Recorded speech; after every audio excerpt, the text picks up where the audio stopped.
자, 지금부터는 고분자 입문이라고 제목을 붙여서 얘기를 할 텐데, 고분자에 대해서 들어본 적은 있지만 제대로 공부해 본 적이 없는 진짜 초보자들을 위해서 내가 할 수 있는 한 가장 쉽게 얘기를 하려고. 그러니까 고분자를 공부한 사람들은 이 부분은 필요 없을 것 같아.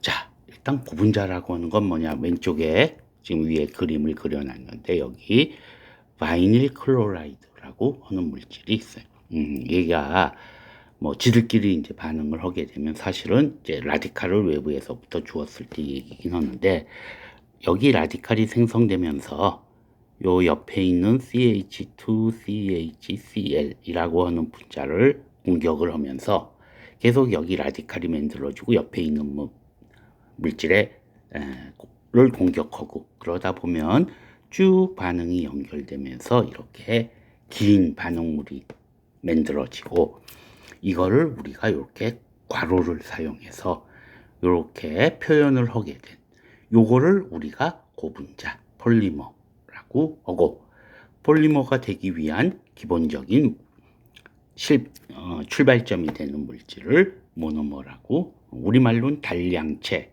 고분자 이런 식의 표현을 쓰지만, 이렇게 만들어진 고분자를 우리가 일단 물질을 고분자, 일단 분자량이 클 수밖에 없을 테니까 그렇게 표현을 한다.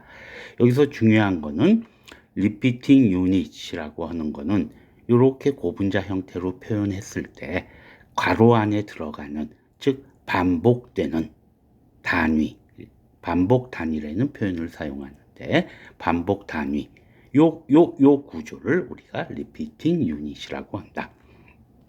그리고 여긴 지금 안 써 있는데 n은 우리가 중합도라고 표현을 해서 몇 개가 지금 반복되어 있냐라는 얘기를 해주고 있어요. 근데 기본적으로 이 큰 분자량, 고분자는 이제 당연히 분자량이 있을 텐데, 여기서 n은 일정한 값이 나오는 게 아니라 모든 합성 고분자는 분포를 갖는다라는 얘기야. n이 100 이런 숫자가 나오는 게 아니라 90, 91, 92, 93 이런 것들이 널리 분포를 한다라는 거야. 따라서 우리는 고분자에 있어서 몰레큘러 웨이트는 말은 이렇게 분자량이라고 표현은 하지만 결국은 평균 분자량을 우리가 구하는 거다. 무슨 얘기? 분자량이 딱 하나로 2000이라고 딱 하나로 결정되는 게 아니라 앞뒤로 쭉 분포를 하고 있고, 그 중간이 되는 평균 값을 우리가 잡아준다. 근데 알다시피 평균이라고 하는 건 또 굉장히 복잡한 어려운 내용을 포함하고 있기 때문에 수평균 분자량, 중량 평균 분자량 어쩌고 저쩌고 해서 사실은 여러 가지가 있는데, 그것들에 대해서는 어려운 얘기니까 내가 따로 동영상을 만들어 놓은 거 있으니까 그냥 그걸로 필요한 사람들은 보는 걸로 하고, 여기서는 그냥 분자량이라고 하는 거는 합성고 분자에서는 분포를 갖기 때문에 평균 분자량을 나타낸다라는 정도로 얘기를 하자고. 마찬가지로 지금 고분자의 이름은 이렇게 썼는데, 폴리하고 괄호 안에 바이닐 클로라이드라고 쓰는 게 유팩에서 정한 공식 명칭이에요. 여기서 바이닐 괄호 안에 들어가는 바이닐 클로라이드는 고분자의 구조가 아니라 모노머의 구조를 의미한다. 바이닐 클로라이드. 고분자의 이름을 붙이는 방식이 크게 두 개가 있는데, 첫 번째 방식은 지금 여기 있듯이 폴리하고 괄호 안에 뭘 쓴다? 모노머의 이름을 쓰는 게 고분자의 이름을 붙이는 한 가지 방식이다. 더 심플한 놈을 얘기하자 그러면 여기 에틸렌이라고 하는 게 있다고. 에틸렌이라고 하는 놈을 중합하면 아까 바이닐 클로라이드하고 마찬가지로 가장 심플한 구조인 폴리에틸렌이라고 하는 게 만들어져요. 마찬가지로 폴리에틸렌 PE라고 우리가 약자로 부르는 폴리에틸렌에는 가로 안에 있는 에틸렌은 CH2CH2를 의미하는 게 아니라 요 모노머의 구조인 이중결합을 갖는 CH2CH2를 의미하는 거예요. 그래서 고분자의 이름을 이렇게 폴리하고 괄호 안에 모노머의 이름을 쓰는 경우가 첫 번째 이해가 될 거예요. 자, 이렇게 고분자가 되는데 고분자가 이렇게 단순한 구조를만 갖는 건 아니고 밑에 있는 구조를 하나만 봅시다.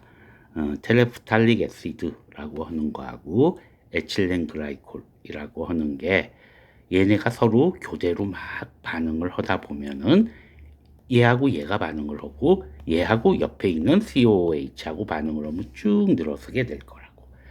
이걸 마찬가지로 괄호로 표현을 하면 이와 같은 구조의 괄호 표현이 될 수 있어. 여기선 당연히 요 O는 어떤 구조를 갖냐 그러면 여기 CO를 하고 연결이 되기 때문에 여기도 에스터 구조가 있고 이쪽도 에스터 구조로 계속 반복적으로 연결되기 때문에 우리가 얘네들을 폴리에스터 통칭해서 폴리에스터 우리 뭐 폴리에스터 섬유 뭐 이런 말 들어봤을 텐데 그 폴리에스터라는 건 요 에스터 결합으로 반복해서 연결이 된 고분자를 우리가 폴리에스터라고 합니다. 이와 같은 경우에는 위에 있는 그림하고는 다르게 이렇게 반응하면서 물이 빠져나오기 때문에 중압이 가면서 물이 빠져나오는 반응, 뭐 우리가 촉합 반응이 이루어지게 돼 있어요.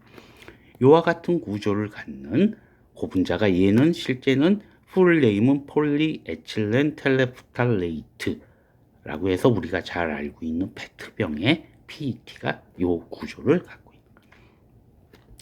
여기서 고분자의 이름은 폴리 안에 가로 안에 모노머의 구조. 이게 모노머는 두 종류가 있기 때문에 모노머의 이름을 각각 써주는 게 아니라 요 리피팅 유닛 안에 텔레프탈릭 애시드하고 에틸렌 글라이콜이 에스터 결합으로 연결된 구조의 이름을 쓰게 돼 있어.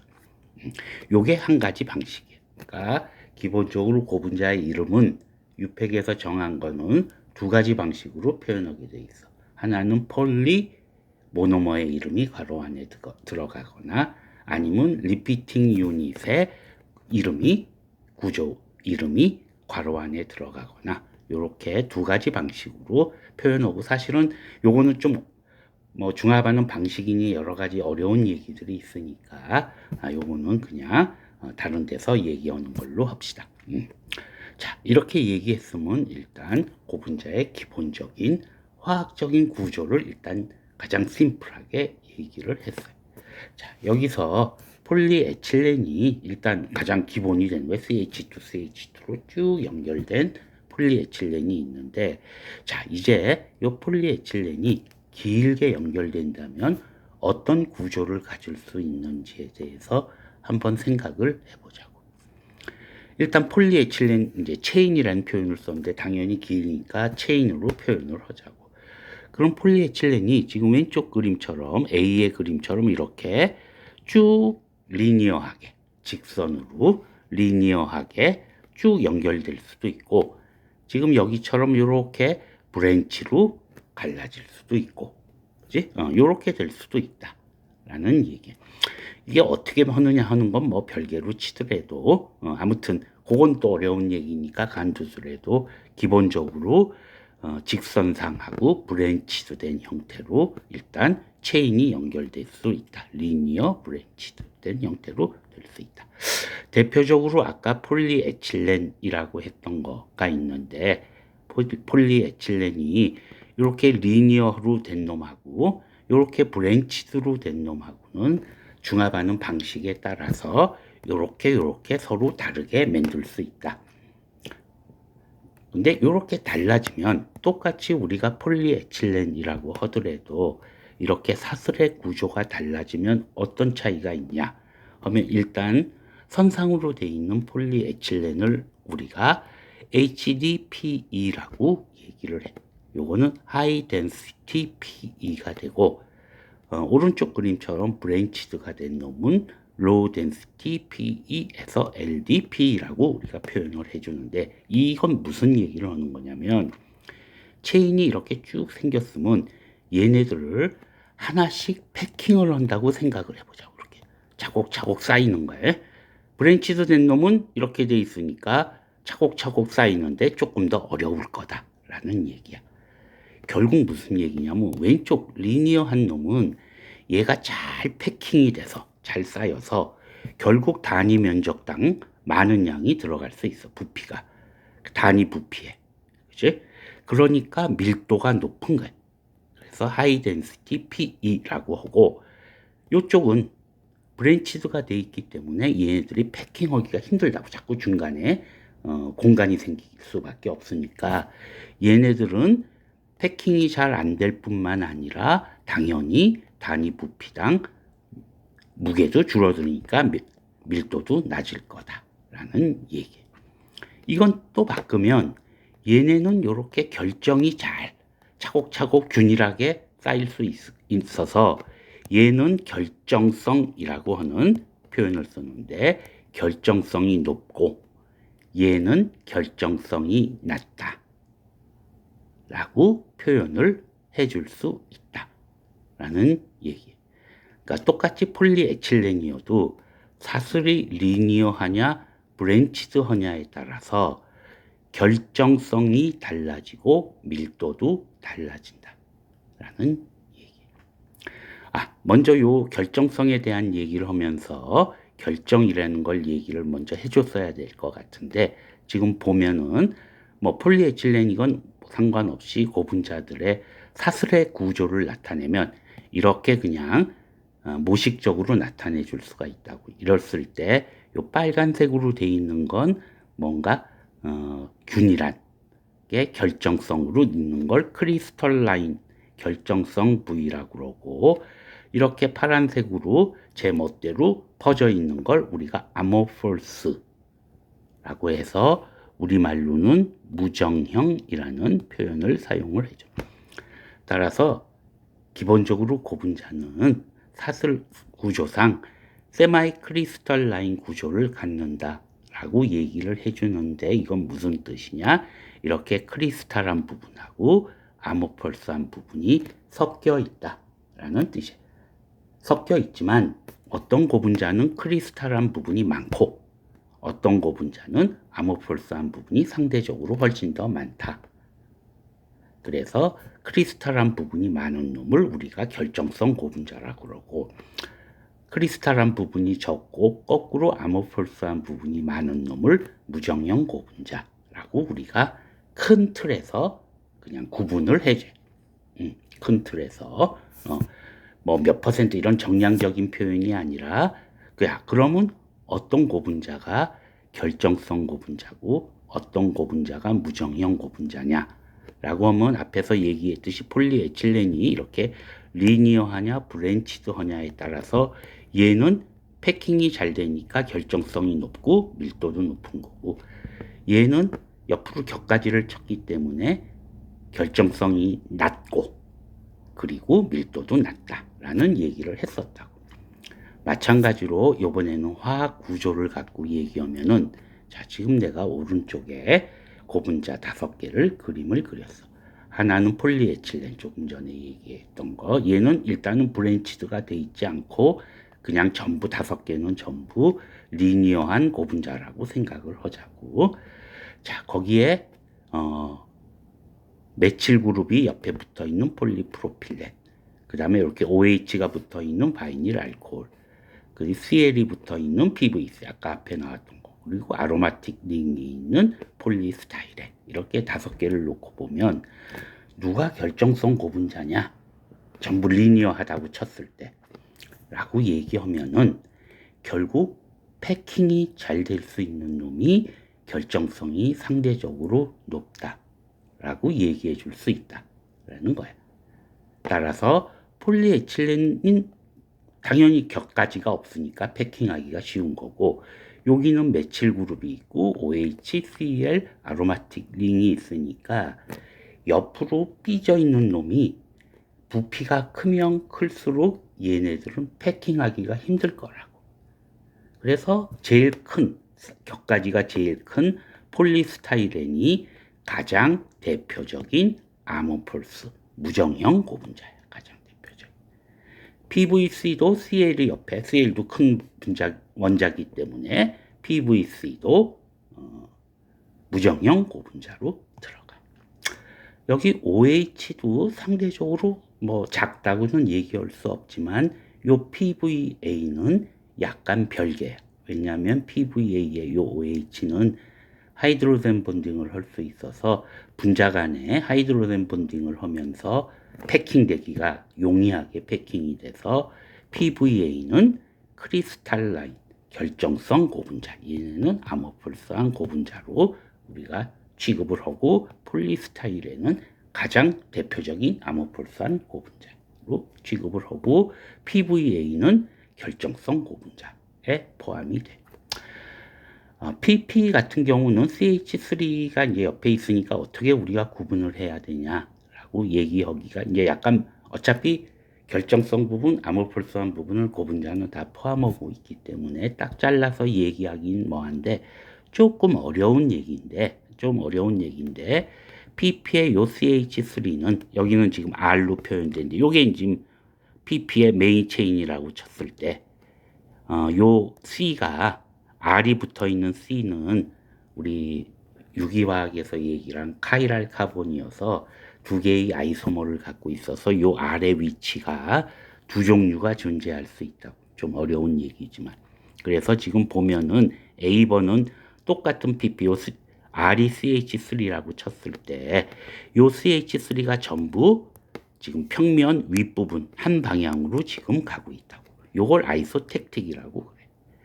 그 다음에 B번 같은 경우는 R이 한 번은 위로 갔다, 그 다음에 밑으로, 그 다음에 위로, 그 다음에 밑으로, 그 다음에 위로, 그 다음에 밑으로, 이렇게 하나씩 교대로 위아래로 들어가 있어요. C번은 에이택틱이라고 그래서 얘는 그냥 무작위로 위에다 아래였다 막 들어가 있는 거예요. 자, 그렇다 그러면 이렇게 세 개의 PP가 있으면 누가 패킹되기가 쉽겠냐 보면은 일정한 방향 또는 하나씩 교대로 들어가 있는 거는 상대적으로 패킹할 수가 있겠지만, 이렇게 지 멋대로 들어간 놈은 패킹할 수가 없다고. 빈 공간이 자꾸 생길 수밖에 없을 거예요. 그래서 우리가 요 A하고 B에 해당하는 아이소택틱, 신디오택틱 PP는 결정성 고분자로 우리가 취급을 하고, 에이택틱 PP는 아모폴스한 고분자로 우리가 취급을 해줘요. 대강 얘기를 그렇게 해. 자, 좀 어려운 얘기이긴 하지만, 따라서 우리가 결정성, 그 다음에 아모폴스라고 얘기할 땐 일단 리니어하다라는 전제 하에서는 얼마나 패킹하기가 용이하냐, 화학 구조를 봤을 때 패킹하기가 용이하냐에 따라서 결정성이, 패킹하기가 용이하면 결정성이 높은 거고, 패킹하기가 어려우면 결정성이 낮은 거고, 그 다음에 폴리바이닐 알코올처럼 분자 간에 하이드로젠 본딩을 할 수 있는 고분자가 있으면 얘네는 결정성이 상대적으로 높다라는 걸 얘기해 줄 수 있다가 될 거예요. 자, 근데 여기서 고분자의 체인의 길이에 대한 얘기를 하는데, 여기서 오른쪽에 있는 것 같은 그림을 한 번만 봅시다. 오른쪽에 있는 것 같은 그림은 뭐냐면, 체인이 있는데 그냥 사슬 구조로 쭉 돼 있는 게 아니라 이렇게 중간에 가교가 돼 있어요. 이걸 이제 영어로는 크로스 링킹이라는 표현을 사용하는데, 이렇게 가교가 돼 있는 구조가 있을 수 있다라는 얘기예요.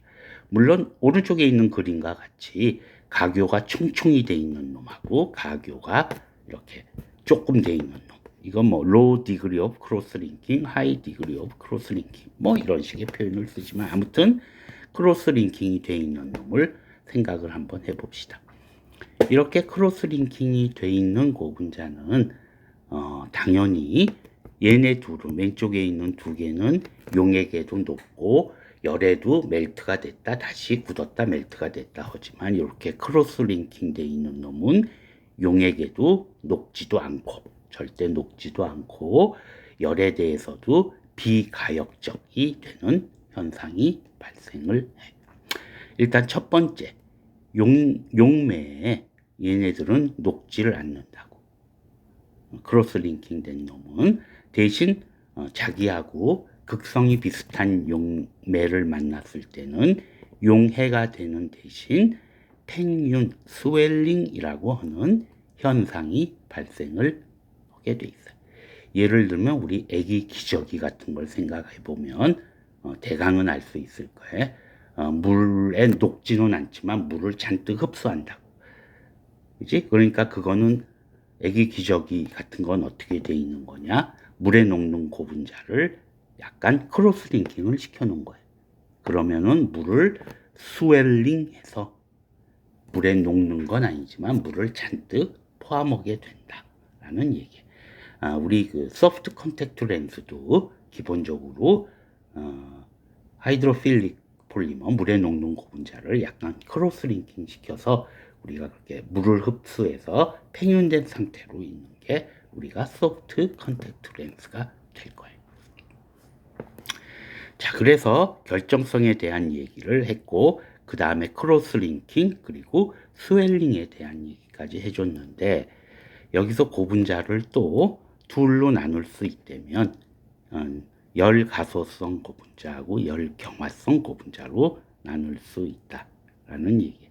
이건 무슨 얘기냐면은 고분자가 있으면 열가소성 고분자는 열에 대해서 녹았다가 다시 굳히고 다시 녹고 다시 굳힐 수 있는 게 리버서블, 가역적으로 열에 녹았다 굳었다 녹았다 굳었다가 되는 걸 열가소성이라고 그러고, 열경화성 고분자는 뭐냐면 한 번 녹였다가 굳히면은 그때 크로스 링킹이 일어나서 다시는 녹지 않는 걸 열경화성이다 라는 표현을 사용을 해. 이게 지금 플라스틱에서는 이제 우리가 멜팅 시켜서 어떤 형태로 찍어낸 다음에 사용을 하는데 얘를 다시 녹일 수 있고 얘는 열가소성은, 열경화성은 녹일 수 없다 다시는. 이렇게 두 개를 구분하는데 요거는 요거 갖고 한번 설명을 하면 또 이해하기가 편할 거예요. 우리 잘 알고 있는 달고나. 달고나를 뜨거운 물에 녹여서 모양을 만들어. 그치? 모양을 만들어. 마찬가지로 붕어빵도 마찬가지예요. 붕어빵의 안에 지금 우리는 앙꼬가 없는 붕어빵을 생각해 봅시다. 뭐 앙꼬를 얘기하는 게 아니라 겉에 이 하얀색, 지금은 하얀색이지만 밀가루. 이제 나중에 녹인 다음에 액체로 집어넣었다가 나중에 식히면은 이렇게 굳어서 나온다라는 얘기예요. 그지? 근데 얘하고 똑같아. 액체를 어떤 형태를 떴다가 굳히면 고체가 된다라고 하는 건 똑같은데, 자, 우리 달고나 자르다가 이렇게 찌꺼기가 남았잖아. 요 달고나 찌꺼기가 남으면 어떻게 해? 한번 굳은 요 달고나 찌꺼기가 나오면 우리는 먹거나 다시 녹이거나. 왜? 얘는 다시 녹기 때문에. 근데 붕어빵에 요 꼬다리 이제 안에 안고 말고 요 밀가루 부분이 다시 찌꺼기가 남았다. 찌꺼기가 남았다 그러면 어떻게? 붕어빵의 경우는 먹거나 버리거나요. 왜? 이 밀가루는 다시는 녹지를 않아요. 왜냐면은 이 밀가루를 갖고 붕어빵을 만드는 과정에서 크로스 링킹을 시켜놓은 거야. 그래서 다시는 녹지 않는다라는 얘기. 즉 이쪽이 열가소성, 녹았다, 굳혔다, 다시 녹는 거고, 이쪽은 열경화성. 처음에는 녹았지만 녹였다 굳히는 과정에서 왜 크로스 링킹을 시켰기 때문에 다시는 녹지 않는다라는 얘기가 돼. 요걸 우리가 열가소성, 열경화성으로 표현을 해주고, 결국 열경화성이 되는 건 처음에 녹이는 과정에서 인위적으로 각요제를 넣어주거나 해가지고 각요를 시켜서 조금 더 단단하게 만들고, 그리고 다시는 열에 녹지 않도록 만들어주는 개념이 될 거예요. 뭐 요 정도로 단어 정도의 뜻만 이해하면 될 것 같아요. 자, 아직 조금 더 얘기해야 될 건 있으니까 여기서 잠깐만 쉬었다가 갑시다.